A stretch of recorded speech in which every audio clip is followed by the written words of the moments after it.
Hey guys, welcome back to my channel. I'm so very happy to get here as always. Okay, my name is Glory, and today I'm going to share with you guys types of things that are not allowed in marriages, okay, and types that are very much allowed in marriages, okay. So guys, everything I'm going to be sharing in today's video will be based on my belief as a Christian and also my knowledge and understanding based on all that. Okay, so let's get into it. Okay, now before we get into all this, there's something I want to share with you guys. Something happened. Okay, so a particular man, okay, lost his son, his first son. Now the first one is married, but they don't have any issue yet. Okay, now he was like, what should I do to help get this particular son of his an issue, a particular son that will be bearing the son's name, you understand? As someone that loved his son, he decided to bring forth his second son to sleep with the wife of the first son who they lost, okay, so that they will make a name for the first son. Okay, now in the process the second son came into the picture, but then when he went in with the wife of his brother, his intention and motive was that he's not going to fulfill this. Okay, so he was actually doing withdrawal method. Okay, he was making sure that nothing enters inside so that there will be no issue for the son, for his brother. Okay, but then he was also making out with the woman. But in the process, God was so angry with this son of the man, and then he also was lost in the process. Okay, so when this man found out that the second son is also no more again, while there's no issue for the first or even the second son, okay, he was so terrified. Now he has another son, the last son, okay. Now he was so terrified that he was actually blaming the woman for being the cause of why these two were lost, okay, in this whole thing, okay. He didn't know the actual truth, okay, but God was so angry with the second son. That's what I want you guys to understand. And this Judah of a man decided that his last son is not going to actually allow him to go in with the wife. Instead, he now actually consoled his daughter-in-law that, see, what happened is that let's wait for this one to come off. He's still small, you know, but he was very scared inside his mind. Now this happened in Genesis 38. If you want to read about this particular story, go ahead and read it, okay. But what I want you guys to understand in this particular story is that God is interested in the motive behind what you're doing. That's the truth, okay? When it comes to sex in marriages, you have to actually be pure in your heart. That's the main thing. When you are doing what you're doing, okay, and your aim is to actually love each other, your aim in your mind, you have love for each other, you don't have hatred, you don't have wickedness, you don't have one kind of bad evil in your mind, God is not against it. That's the truth. Before we start analyzing the one after the other, okay, things that are not allowed, okay, that's one thing I want us to understand. Now a particular woman came to me asking me, now, you know, she was like, after it, like let's say in the morning now, and you make out with your partner, she was asking me this question. Now after that particular incident, is she allowed to sit down and pray to God? Will God answer her? You know, this question was like, and I'm like, why would you ever think like this? Okay, there's not, like, God is not much concerned about what you are doing. It's about the motive, okay, and he has already bring the both of you together to enjoy this together. It's only in marriage that you are allowed to enjoy intimacy, the beauty of intimacy, okay. So God has already programmed this for the both of you. He's not against it. Now let's talk about oral sex. Okay, let's talk about oral sex. Oral sex is one thing that we should look into in a very proper way. Okay, now let's look at it medically. Okay, this is something that you can contact infection through by doing it. Okay, so you have to be careful. But if it is something that the both of you enjoy doing, you have to be careful and follow the neat and the right procedure to do it so that you avoid contacting infection through this process, okay, or actually transmitting infection through this process, okay. So that's one thing that you should be concerned about. But then if your partner is somebody that doesn't like doing it, what you have to do is to be patient with your partner and continue insisting on, like, convincing him or her. In love, you have to also sacrifice some certain things. That's the truth, okay. So you have to be patient with that person. With time, the person will come around, okay, when you have already make out a clear reason and point based on what you want in your in your sex life. Okay, so oral sex is something that many people don't actually agree in, while a lot love doing it. So if it happens that your partner doesn't like it, what you need is patience. With time, you will be able, if you are insisting on convincing the person in a very good way, you'll be able to convince your partner. Okay, you don't need to rush it. Now, it's something that's based on your agreement as couples. Okay, this is not what God is against. Okay, so this is not something that you be like, it's not allowed in marriage. No, if it is allowed for the both of you in agreement to have this, there's nothing, absolutely nothing wrong with it. Okay, so now another one is masturbation. Okay, masturbation is another thing that a lot of people engage in with the excuse that they want to understand their body and all that. But now you have to also look into the effect of masturbation on you. Okay, that is the main thing you should look into. So if you want to understand and explore and understand your body, please do it with your partner.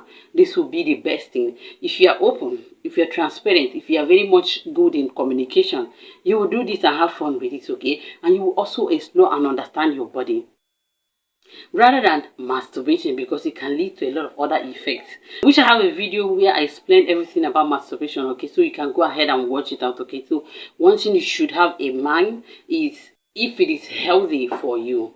So if it is not healthy for you, you don't need it even in marriage. Okay, that's the truth. So explore that your body with your partner.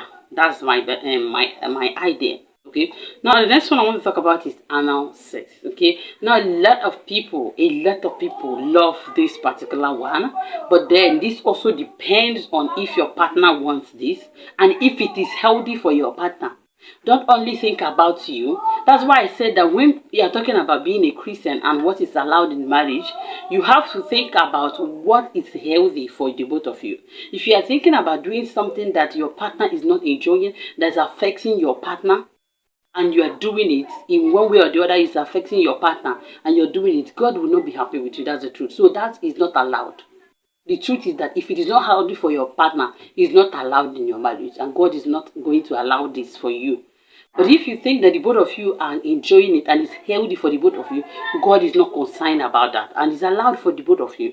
That's the truth. Okay, now the next one I want to talk about is forcing your partner into having intimacy with you. Okay, now this is another one that a lot of people actually do, which is not allowed in marriage. Okay, being a Christian or being a married couple, you don't need to actually force your partner into intimacy with you because you think that she or he is married to me. Instead, you have to actually, with love, make sure that your partner comes in together in agreement with you, and you will also enjoy it better. So that's another thing that is not allowed in marriage. Okay, there's another type of sex that is not allowed in marriage. Okay, now another one is threesome. Okay, having intimacy with a third partner in your marriage. Now, this is when you bring forth a third person. A lot of people have started doing this, which is not allowed in marriage. Okay, marriage has been designed for the both of you, the two of you,